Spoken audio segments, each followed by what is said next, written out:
आज हम बात करने वाले हैं कोरोना वायरस के चलते बन रहे वैश्विक आर्थिक हालात के बारे में। Corona virus impact on world economy. तो हेलो गाइस, मैं हूं आपका होस्ट अंकित और स्वागत है आपका एक और नए इन्फॉर्मेटिव वीडियो में। वीडियो 3 भाग में बटा हुआ है, चाइना के रोल, कंट्रीज़ के रोल और इससे बन रहे टेबल के बारे में। तो वीडियो को लास्ट तक ज़रूर देखिएगा। अब हम बात करेंगे कोरोना वायरस के इतिहास के बारे में और चाइना के बारे में, जिसके चलते ये वायरस पूरे विश्व में फैला है। कोरोना वायरस का फैलना एक ऐसी त्रासदी थी जिससे पूरे विश्व की अर्थव्यवस्था थम गई है। आज से 20 साल पहले जब कोरोना वायरस SARS-CoV-1 के रूप में फैला था, तब चाइना का जीडीपी शेयर सिर्फ 4% था, पर आज उसका जीडीपी शेयर 16% है, जो यूएस के बाद दूसरी सबसे बड़ी अर्थव्यवस्था है। चीन की अर्थव्यवस्था का फैलने का राज था एक बहुत बड़े कंपनीज का नेटवर्क और ह्यूमन रिसोर्सेज का यूज़। आज अगर देखें तो टी शर्ट से लेकर मोबाइल फ़ोन और बाकी सभी छोटी बड़ी ज़रूरत की चीज़ें चाइना में बनती हैं और सप्लाई होती हैं। दुनिया के टोटल प्रोडक्शन में 1/3 हिस्सा सिर्फ चीन का होता है और वह विश्व की सबसे बड़ी हाफ प्रोडक्ट्स और कंप्लीट प्रोडक्ट्स की प्रोड्यूसर है। उसका सप्लाई चेन दुनिया में सबसे बड़ा है। कई सारे देश, मल्टीनेशनल कंपनीज उसके ऊपर निर्भर हैं। सबसे पहला लॉकडाउन चाइना में हुआ था और प्रोडक्शन रोक दिया गया था, जिसके चलते लाखों कंपनियां स्टैंड बाय पर चली गई थी, जैसे कि Hyundai मोटर्स, जिसका प्रोडक्शन कोरिया में होता है, पर उसके 65% पार्ट्स चाइना में मैन्युफैक्चर होते हैं, जिसका प्रोडक्शन साल 2020 के फरवरी महीने के आखिरी सप्ताह में सप्लाई शॉर्टेज के कारण रोक दिया गया था। विख्यात मोबाइल कंपनी एप्पल का प्रोडक्शन भी स्टैंड बाय पर चला गया था, क्योंकि उसके 90% कंपोनेंट्स चाइना में बनते हैं और फिर असेंबल होने के लिए बाकी देशों में सप्लाई किए जाते हैं।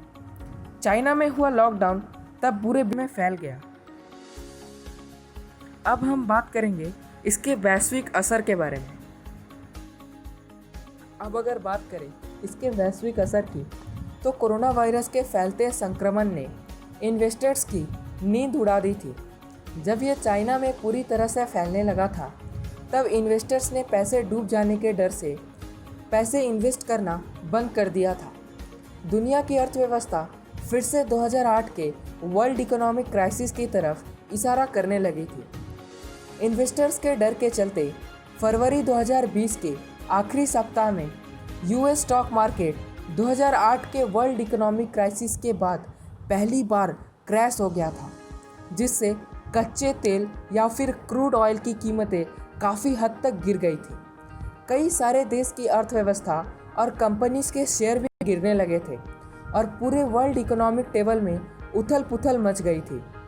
यूनाइटेड स्टेट्स, जापान, ऑस्ट्रेलिया और सिंगापुर जैसे कई सारे कंट्रीज़ की करेंसी वैल्यू भी गिर गई थी। कई सारे कंपनीज जो चाइना पर निर्मित हैं, इन्वेस्टर्स पर निर्मित थी, वह बंद होने की कगार पर आ गई थी। OECD के अनुसार ग्लोबल ग्रोथ रेट इस साल 1.5% से ज़्यादा नहीं रहने वाला है।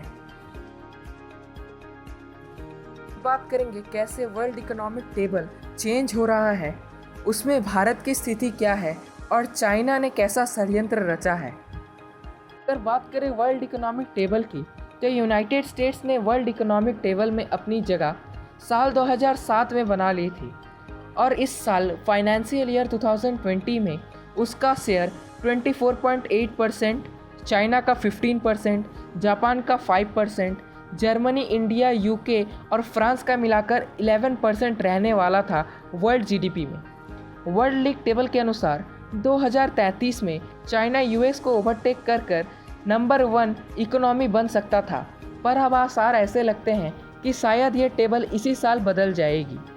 इंडिया ने साल 2019 में यूके और फ्रांस को पीछे छोड़कर 5वीं सबसे बड़ी अर्थव्यवस्था बनने का स्थान हासिल किया था। वर्ल्ड लीग टेबल के अनुसार 2026 में इंडिया दुनिया की तीसरी सबसे बड़ी इकोनॉमी बन सकती है।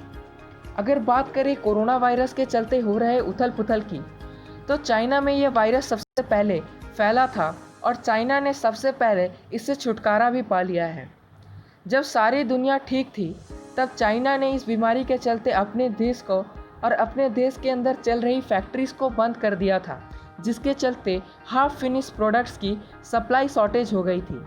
अब जब सारी दुनिया बंद है, तब चाइना ने प्रोडक्शन शुरू कर दिया है। OECD का मानना था कि इस साल पूरे दुनिया की GDP 1.5% से ज़्यादा नहीं रहने वाली थी, पर एक रिपोर्ट का कहना है कि चाइनीज़ इकोनॉमी एक वी शेप कर्व लेकर इस साल के अंत तक 5 से 6% तक की इकोनॉमी दे सकती है। मानव संसाधन एवं विकसित टेक्नोलॉजी के चलते वर्ल्ड मार्केट में अभी चाइना अकेले भेड़िए की तरह है। कई सारे कंपनीज में उसने पैसा लगाना शुरू कर दिया है, जिसके चलते उसकी नीयत पर भी सवाल उठ रहे हैं। बहुत बहुत शुक्रिया वीडियो को यहाँ तक देखने के लिए। अगर आपने इस वीडियो को यहाँ तक देख लिया है तो इस वीडियो को शेयर ज़रूर कीजिएगा, लाइक करिए या डिसलाइक, ये आपके ऊपर है। मैं मिलूँगा आपको नेक्स्ट वीडियो में, तब तक के लिए इस आउट्रो के साथ सायोनारा। मैं तुझे सदी से मेरे गाने नहीं चलते हैं बेटा दारू लड़की गड्डी से, दिवाली में देने वाला बेटा बख्शिश में, लेकिन पहले खुश कर दूं कुत्तों।